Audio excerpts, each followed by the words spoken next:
السلام علیکم ناظرین، یاجوج ماجوج کا قصہ مسلمانوں میں بہت مقبول ہے۔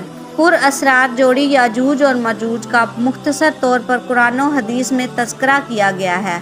یاجوج اور ماجوج دو بڑی آبادی والے قبائل ہیں جو اپنے وحشی اور لوٹ مار کے طریقوں کے لیے مشہور ہیں۔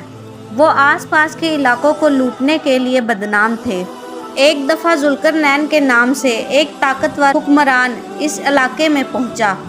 علاقے کے مظلوم لوگوں نے بادشاہ ذوالقرنین سے درخواست کی کہ وہ اپنے آپ کو فساد سے بچانے کے لیے ان کے اور فسادی قبائل یاجوج ماجوج کے درمیان ایک زبردست رکاوٹ کھڑی کر دیں۔ چنانچہ ذوالقرنین نے ایک مضبوط دیوار بنائی جس نے یاجوج اور ماجوج کو قیامت تک قید کر دیا۔ یاجوج ماجوج کا ظہور اسلام میں قیامت کے آنے کی نشانیوں میں سے ایک اہم نشانی ہے۔ یاجوج ماجوج جو دیوار کے پیچھے پھنسے ہوئے ہیں، قیامت کے قریب اللہ کے حکم سے رہا ہو جائیں گے۔ جب وہ نکلیں گے تو زمین پر بہت فساد پھیلائیں گے، لوگوں میں افراتفری پھیل جائے گی، اور جب وہ کسی ندی کے پاس سے گزریں گے تو اس کا سارا پانی پی لیں گے اور اسے بالکل سوکھا چھوڑ دیں گے۔ لیکن آخر کار اللہ تعالیٰ حضرت عیسیٰ علیہ السلام اور تمام مومنین کو ایک پہاڑ پر جانے کا حکم دے گا تاکہ وہ یاجوج ماجوج کے نقصان سے محفوظ رہیں۔